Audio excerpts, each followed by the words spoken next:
Welcome back to my YouTube page. Thank you guys so much for joining us.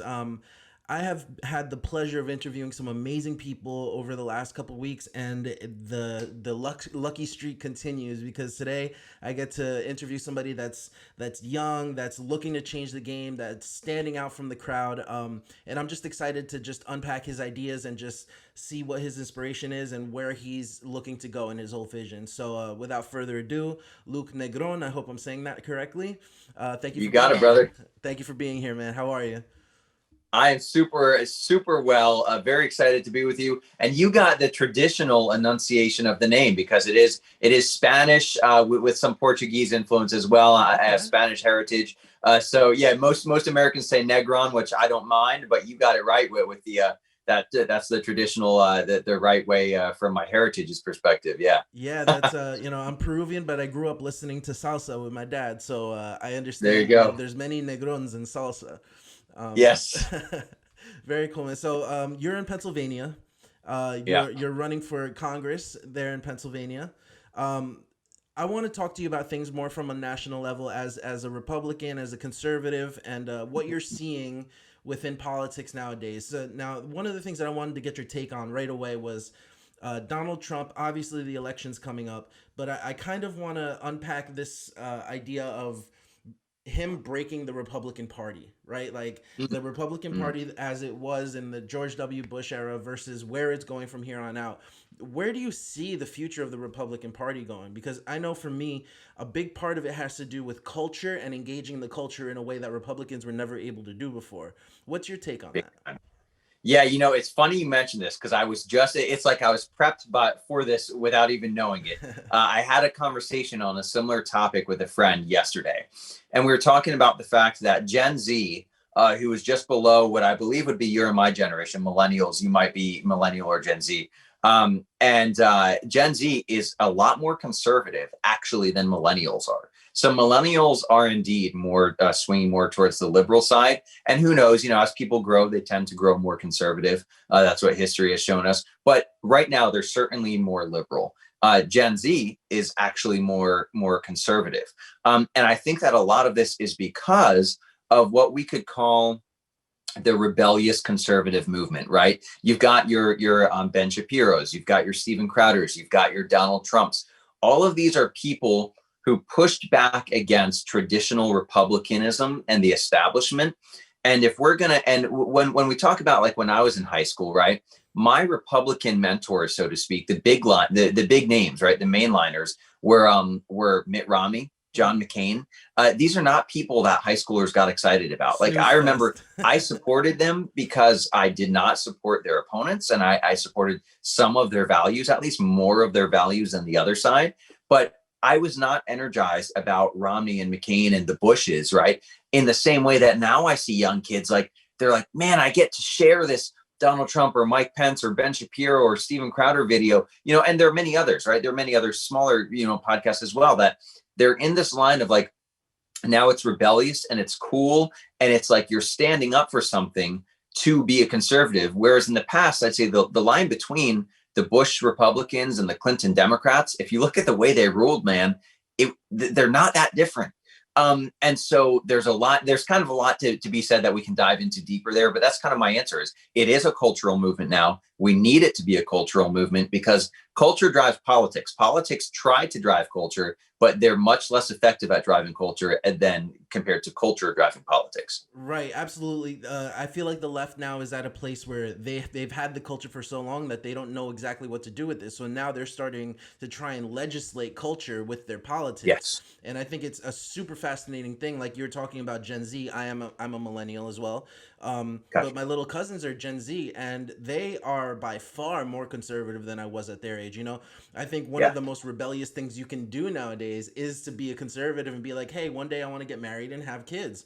Like that's that's the most like countercultural thing that you can say to somebody nowadays, and I find that fascinating, particularly me as a Christian, because for so long I've been a Christian, not really getting into politics, but I've Yeah. been countercultural for a long time, so it became easy when the conservative movement became this kind of punk rock thing to say, yeah, I'm about that as well, and just kind of receive that backlash as well. For you personally, what kind of shifted your mind towards the more cultural take or approach to politics? Because what I've realized with your Instagram and with all your content is that you are taking a very grassroots cultural approach Yeah. to everything, and you're engaging with people in a level that maybe other politicians wouldn't. It's just that's how we were raised, man. That's how you and I and most of our generation was raised, understanding the importance of that. And it's something that I would say politics of, let's say, mid 80s to mid 2000s. So let's say around, like after Reagan and then before Donald Trump, even actually I'd say even before Barack Obama, that like 2 decade or so stint in there really focused on making politics a power good old boys club. And this is on both sides of the aisle. Like I'm not saying all the Democrats did it and Republicans were perfect. No, like I said, I don't think the Bushes and the Clintons were all that different if you looked at how they ruled. And I think that they're just the poster children, though. So then you look at politics as a whole, the House, the Senate, right? Mayors, governors, judges. I think that back then, politics and culture were kind of sanitized. They were kind of separate. And you saw this evidenced actually as a fellow Christian. We saw this in the church. What did the church say in that era of time, right? They said, we don't really talk about politics here in the church. Like I grew up in churches like this. I bet most people listening did, where it was definitely a faux pas to talk about politics in church. It was like, we kind of stay away from that. And now we're realizing, wait a second, modern politics are more cultural and more moral and personal than maybe they used to be, or at least than we used to realize that they were. Right. So now we're saying, like, now politics is like the issue of life versus abortion. Now politics is the definition of marriage, the definition of family, the freedom of religion. Now that politics all of a sudden affects our personal, cultural, religious life.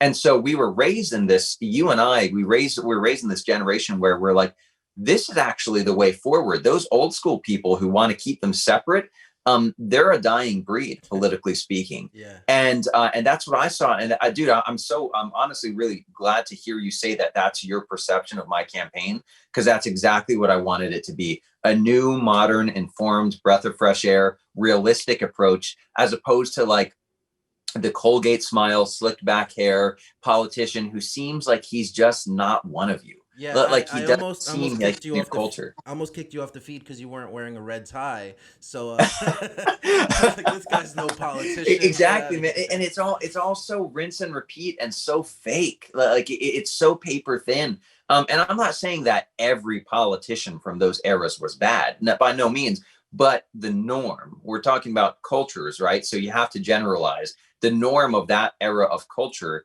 was something I don't like, and that I think was kind of blind. And I think we're better now. I think we're evolving. I absolutely love that take, man. I want to ask you one quick question about the Trump administration and where everything is going, but I do want to comment on this, what you said about the church, because I think that's so important. It felt like for so long, past 20, 30 years, the church has kind of just slowly conceded ground to politics and to culture, and just even tried to mimic culture in some points, and that's something that I talk about a lot on my channel. And now people have been, I guess, like broken and into like an awakening through whatever was happening with George Floyd, combined with COVID, combined with all these things, that now they're like, oh man, we have no leg to stand on right now, and we have to do something to kind of win that influence back from our communities, from the people that we worship with. What I did want to ask you about Donald Trump was, where do you see the Republican Party going if Donald Trump loses, versus where do you see it going if he wins? Wow, those are two good questions. So to just build off of what you said prior to that, yeah, I think an interesting thing as a follower of Christ is that when we're broken and when our worldly ways have failed, and I think you're exactly right, the church let the world lead. The church let culture drive us rather than us being the leaders. When that happens, the power of Christ is always right there. But like, it's not like we have to look far to find the answers. The answers are there. We just need to humble ourselves. We need to ask for his guidance, for his wisdom, and the answers will flow. And so that excites me. But then, all right, so if Donald Trump loses, let me think about this. I want to get it right, kind of, and share my thoughts, because I haven't really dove into this too in depth in my own mind. If Donald Trump loses, I think it is fair to say that it will largely depend on what happens in the House and the Senate. So if Donald Trump loses and Republicans hold at least one of those houses or take both of them, I think we're actually not going to see a whole lot of change. I think you're going to see an emboldened left. But because of the way that our system works, they can't pack the courts then, right? They can't pass a lot of new legislation about guns or abortion or all this stuff, because there would still be that check and balance. And right now we do have the Supreme Court, right? So then you'd have, let's say, pretend either we take both houses or we keep the Senate and we have the Supreme Court, and then they have the House and they have the presidency. There's going to be a lot of gridlock. And that's actually, I think for me, it's comforting to know that it's going to take a huge sweep for terrible things to happen.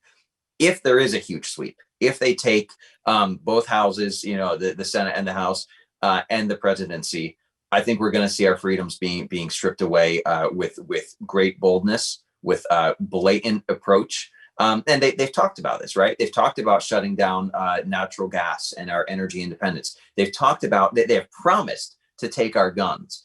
They have promised to defund police in various areas. Like, these are things that restricted speech and compelled speech. These are promises that have been made by the likes of Kamala Harris, Joe Biden, and the string pullers behind them. Beto O'Rourke, who will be doubtlessly on the cabinet. Other people like this. So we're going to see a lot of bad stuff. I don't think that's a realistic scenario, though, and I don't think that level of power being shoved to one side is going to happen. Right. So then, if he wins, I think that we're actually going to see a time of great unrest, even greater than we would see if he lost.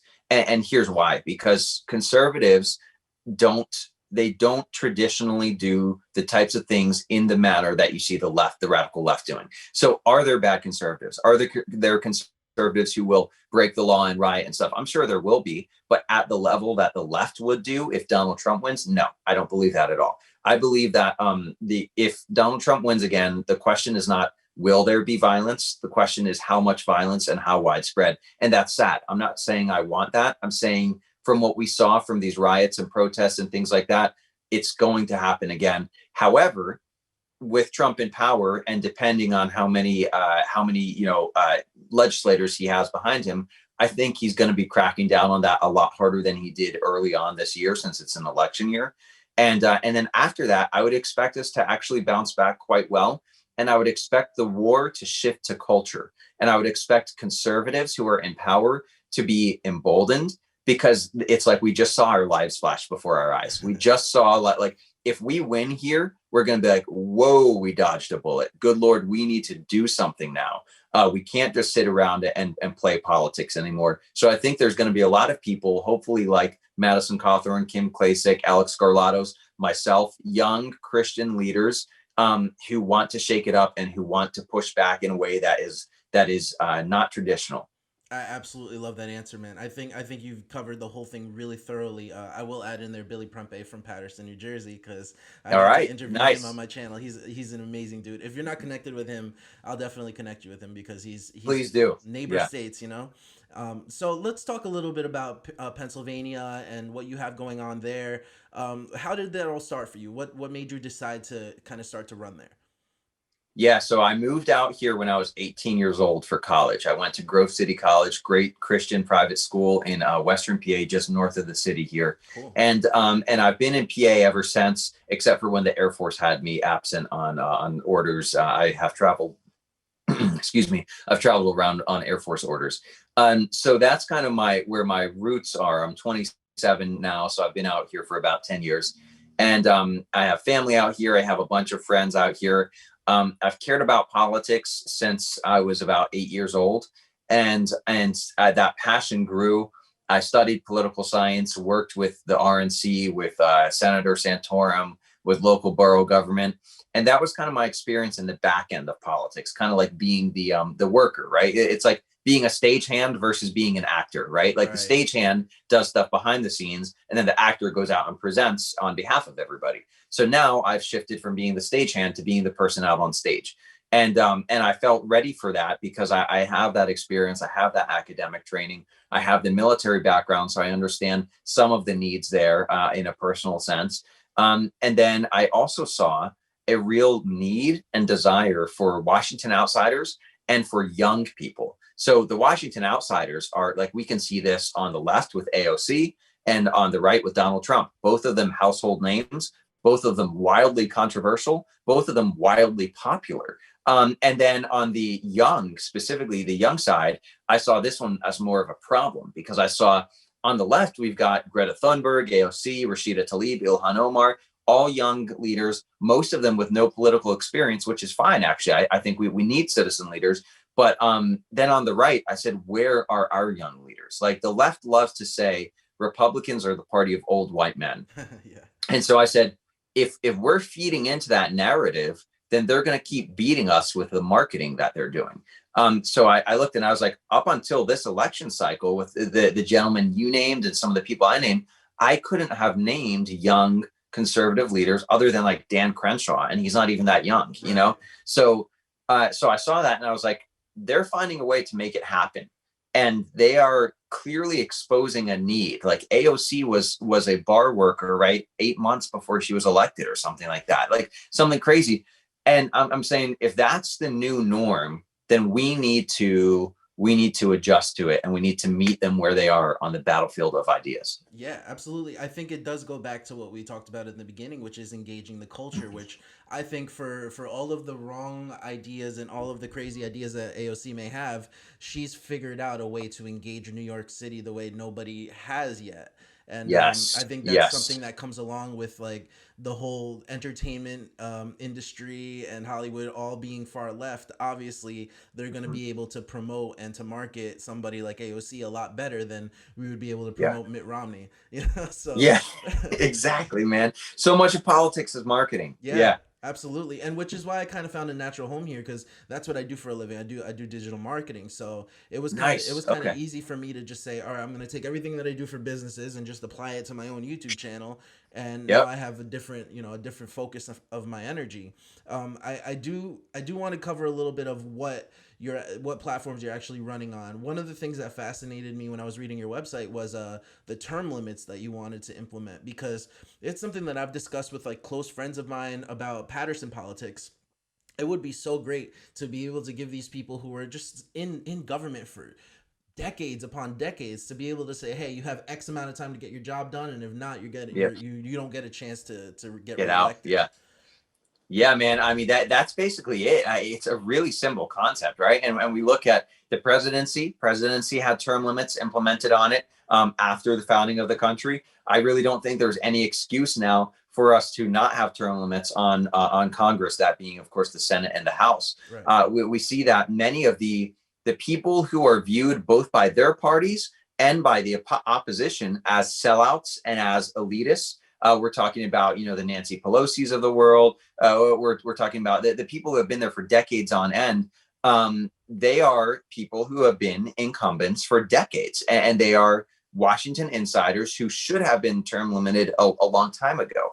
And that's really it. And then if you look at Pew polls or other national polls, this is a very bipartisan topic. Hmm. You ask your typical Democrat and your typical Republican, would you like to see term limits and to get some new ideas in there? Almost all of them. It's like 80 or 90% of across party lines say yes. Right. So you have to It's ask then if that's the case, who's blocking it? It's the people who don't want to vote themselves out of a job. It's the elitists. And that's the very problem that we're like, yes, we need to get you. We need to apply the pressure. And that's where it has to be a movement. Again, like you started out saying, has to be a movement of culture. People have to apply this pressure to their reps. And then we need to have a few honest reps who are really pushing the policy through. that was actually going to be my question was what is the best argument in favor of not having term limits, because it seems like such a bipartisan issue, kind of common sense, but what is the actual argument for saying no, we can't have that just yet? So there are two, and I'll kind of try and fly through them. One is experience. And I get this one. And this is the reason that my ideal term limits are between 3 to 5. So terms are 2 years long. So we're talking about 6 to 10 years, and then you're out. And this is because what's called the freshman session, right? Like, so my first 2 years will be my freshman session. They're largely spent the first year learning the ropes, making connections, and finding out how to be an effective leader. And then the second year, you're back in an election year already. You're back campaigning. So that first term, there is an argument to be said, like, well, wait a second, like, how much can we really invest in this first term? That's fair. I hear that. So that's why I'm saying, let's give them 3 to 5. I can negotiate on it. I think 10 years is the max. I think that about 6 years is about the minimum allowed. And that would be 3 terms, would be 6 years. So that's the experience one. And that's how I would handle it. The second one is people say, okay, if term limits are such a good idea, aren't elections kind of natural term limits? And why didn't our great founders implement them from the beginning? And this one's also pretty simple, actually. It's because the system that they implemented didn't need term limits. The system that they implemented no longer exists. It has largely changed. A few big changes that we can look at are the use of traditional media now. Back then, they were lucky to have a little bit of print media, right? Now we have name recognition, we have TV, we have social media, we have print media, we have all these things that give an incumbent a lot more exposure to the people and name recognition than in an opposition. That didn't happen in the 1700s. We also see that the FEC, the Federal Election Commission, was founded in the 1970s. This gives the incumbent, I could drive you through a whole lot of boring details. Suffice to say, the FEC gives the incumbent a massive monetary advantage over any challenger. So my opponent's been in power for 26 years. That means he has had 26 years to raise funds to beat me. Now I have 10 months to challenge him and to raise funds. So I'm given a time clock of 10 months. He's given a time clock of 26 years. Who do you think has more money to play with? Right. So those are just some of the things that have changed throughout history that make me say they weren't needed back then. And now we've evolved, and now we need them. Wow. Does that kind of make sense? No, absolutely. Because you would think that it would be such a simple answer, but that brings up all the history that goes behind. What is it? The FEC. That's FEC, Federal Election Commission. That brings up so many I guess varying points that maybe the common person wouldn't know. I definitely didn't know that, so I'm grateful to learn that. But that makes tons of sense. So let's move to the next topic. Another topic that you had, which I kind of resonated with me a lot, was education and education reform. What does education look like in Pennsylvania, and what is it that you want to change about it? So in district, in Pittsburgh, the South Hills, the Monval, we've actually got a lot of really good education. Really, speaking in contrast to other public education around the nation, we've got pretty good public education here. However, that doesn't mean it's perfect. That doesn't mean it can't be improved. And that certainly doesn't mean that all of America's public education is good. Because if you look at national ratings, it's embarrassing. I mean, the European countries and the Asian countries are outstripping us by far. And there's no excuse for that because we've got more money than them. So you're like, somehow they're using their money better than we are, and they're getting better educational results. They're out testing our kids. Their kids are coming over here to study at our colleges. Our colleges are still very good. And they're coming over here to study at our colleges and take our high paying jobs, which is fair, right? Because they're outperforming us, but it's like, gosh, can't we fix it here? It's the competitive edge that we need, right? We need to be able to compete. Exactly. And so one of the things that I would say is that we need to shift from standardized testing to what's called portfolio-based exams or portfolio-based testing. So as opposed to just having a standardized Scantron, which I'm sure everyone in our generation is familiar with, those are fine, but those should be part of the examination. The other parts can be based on projects, right? Based on speaking, based on writing, based on performance in the classroom and engagement and leadership. These are all aspects that play into your social life and your success as an adult, but that we don't measure or implement in schools. So portfolio-based assessments, it's just a more rounded way as opposed to just standardized testing. And then we can also implement what a lot of successful European countries have done about K through 6, kindergarten through 6th grade. They have shorter hours, shorter school hours, and they have more hands-on learning. So they take kids outside and they take kids for hikes and they teach them how to build stuff and how to use their hands and learn through seeing and doing, rather than treating a 5-year-old like a college student with 8 hours of lecture a day. Like right. It is a crazy system that we have. We've got these kids in 4th grade being lectured at for what, 6 to 8 hours a day. You're like, what kid can honestly take all that in? Right. Give them something to do, give them something to learn. So those are some things. And then school choice. I'm a big supporter of school choice, specifically for low-income individuals who can benefit from this. And basically that's, for anyone who doesn't know, that's you getting your money back, whether through a tax break, a voucher, or another means. There are tax refunds. There are different theories of this, but ultimately it's you getting your money back and then deciding, are you going to spend your money on this public school, on a private school, on homeschooling? As long as you can document that you are in fact spending that money on education for your children, you choose how to spend it, as opposed to the government knocking on your door and saying, pay up taxes, we're forcing you to. Wow. And it's freedom, it's competition. I love it. Yeah, I think that's probably one of the things that are missing from the national dialogue, is this idea of school choice, because a lot of what happens in inner cities and a lot of what happens with, let's say, the Black community starts at that level. It starts with the kind of education that people are getting. And a lot of times when people talk about systemic racism or oppression, systemic oppression, they leave out of the equation the place where these kids formulate their ideas. And that to me is kind of counterintuitive. Is we start with the police, we start with all of these different institutions, but the one institution that really needs our help the most, nobody's providing even a conversation about at a national level, especially not the mainstream media like CNN and stuff like that. So I'm glad that you're bringing that to a local level, because I think it's so important. And I know for me, I went to Catholic school growing up. I lived in Patterson, but I left my town to go to a Catholic school. And that to me, it was more so about the education, not so much about the religion, but it was such a different way of growing up compared to my friends that went to public school. And it was just so much better at forming ideas and teaching us things that were actually going to be helpful in life, as opposed to just, going through the standardized test and learning to test instead of learning to live. Right. Right. Exactly. Absolutely. Wow. So let's move on to your next thing. What's like the next and most important topic that you think you're going to be running on your platform? Yeah, and real quick, right before I dive into that, so you're the perfect example then, right? So your family, your parents presumably chose to send you to this private Catholic school, right? But then what functionally happened is they paid twice. So they paid their taxes, which inevitably went to the public school. They had no say on that. And then they said, whether it was that our public schools suck, whether it was our public schools are dangerous, whether it's that they don't agree with the indoctrination, there any reasons, any religious reasons, whatever their reason was, they said, we believe our boy is better off at a private school. So then they paid again out of their pocket.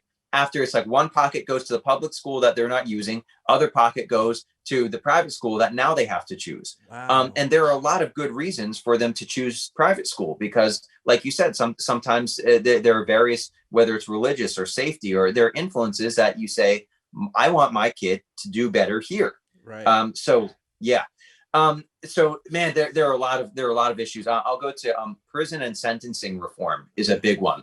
I'm against private prisons because I believe that private prisons open the door to corruption. So the way to boil this down is, I'm not saying every private prison is corrupt, but they open the door to corruption, because if I'm a private prison owner, that means that every time a not guilty sentence comes down the pike, I lose money. I am incentivized to incarcerate my fellow citizens. That's how I make my money. Right. So I might be an honest man doing that, or I might be someone who lines some pockets or makes some calls and make sure, like literally there are stories. I was just talking to someone. There are stories about private prisons that have gotten on the phone and said, we have beds we need to fill. Like this is a college or a summer camp or something. They're making their money by filling these beds. Wow. And so I don't like that. I don't like that at all. And then drug reform. So for nonviolent drug offenders, most of us, sadly, because of the influx of drugs, I think the youngest age or the average age, I'm sorry, of exposure to drugs is now in middle school. And Wow. not in high school, in middle school. And so for nonviolent drug offenders, many of whom are kids who got hooked when they had no choice. They're little kids. They don't know what they're doing. They're exposed in middle school, and now you're hooked. And you're not violent. You're not a dangerous person, but you're a drug offender. You're caught with whatever on you. Send them, I say, send them to reform school rather than prison. Because what we see when we send people to prison is that they get caught in a cycle where they're negatively influenced by prison. Then they get released. They're viewed as a convict. They can't get a job. They go back to a life of crime. They go back to prison, and the cycle continues. And then in that cycle, you and I lose money because now they're living off of our taxpayer dollars versus reform school, where, again, I always emphasize nonviolent criminals. Violent criminals, I say lock them up.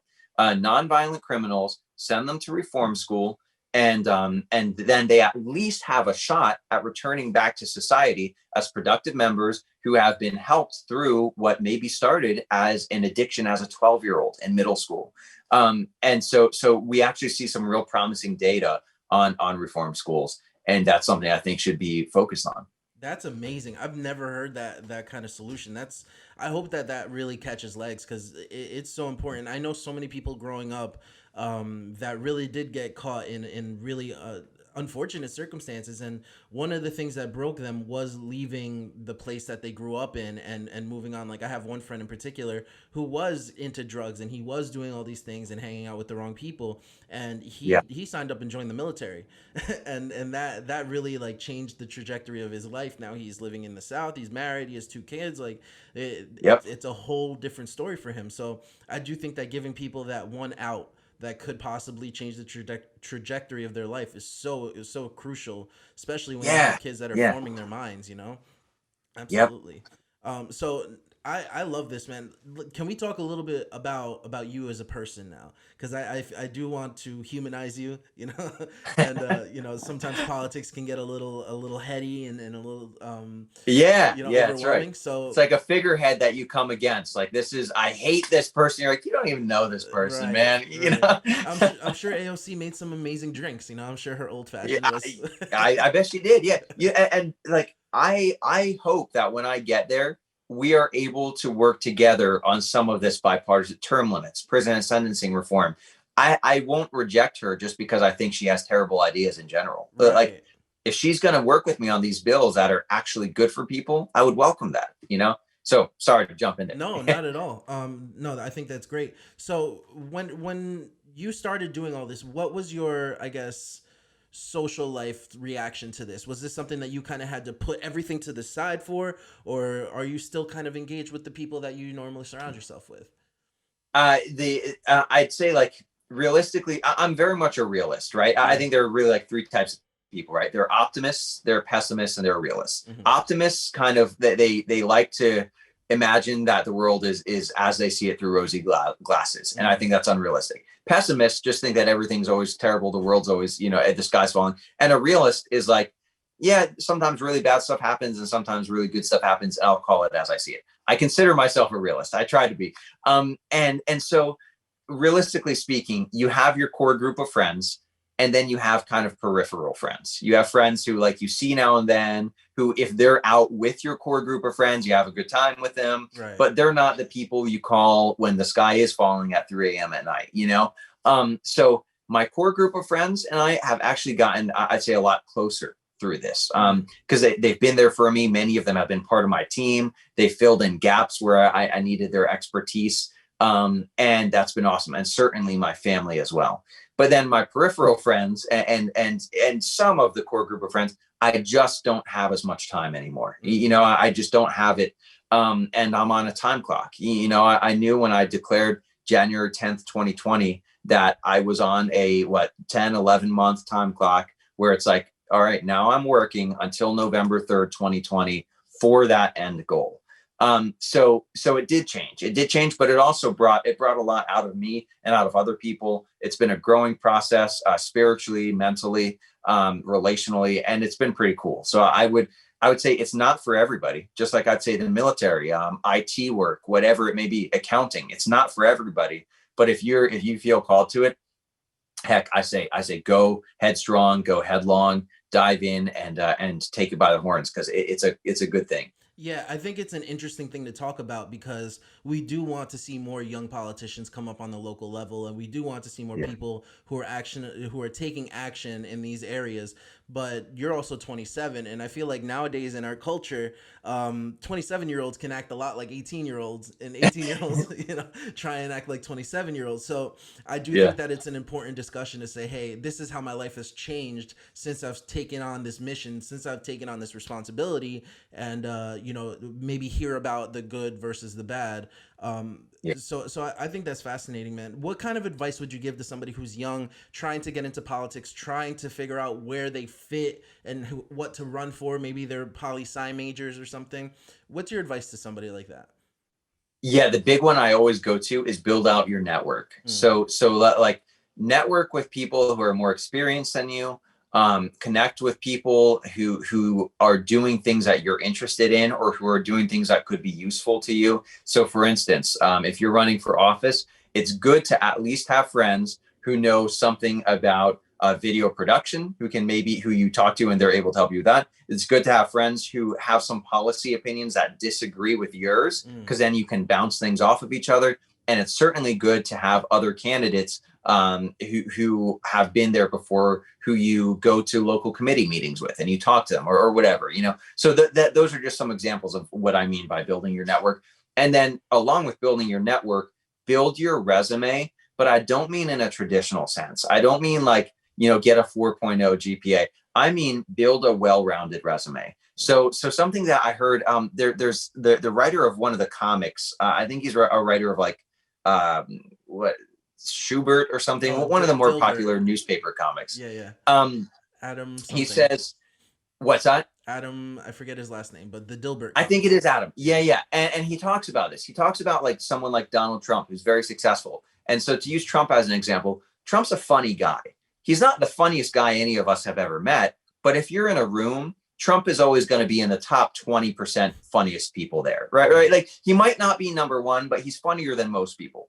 And then, be an assertive person. Trump's an assertive person. He's not the most assertive person any of us have ever met, but he's probably more assertive than 90% of people we've ever met, right? Right. And then, be a likable person. Trump is pretty likable, right? Some people hate him, some people love him, but he's more likable than, maybe, let's just say, 50 to 60% of the people in the room. And when you start compiling that, you say, okay, I'm not the best at any of these, but I'm making a well-rounded resume where I'm a pretty good public speaker, and I'm pretty organized, and I'm pretty funny, and I know a good bit about policy. Now, am I like Ben Shapiro? Do I know everything about policy? No, I don't. But do I know more and enough to be dangerous than most people? Yeah, I do. So, like, round yourself like that. Don't just be, the healthcare guy. If you're Mm. just a healthcare guy who knows everything about healthcare, um, maybe you can find success. But in my opinion, you're probably pigeonholing yourself.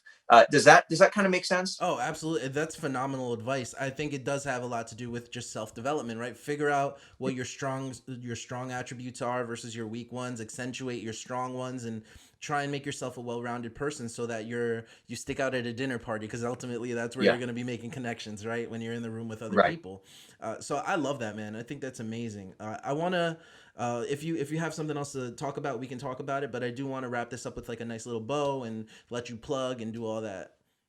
And yeah, no, all good, man. I mean, I think we've covered some solid stuff. For sure. I guess I would say, as brother to brother, as Christ followers, the big one is, give it to the Lord and speak to people who you trust.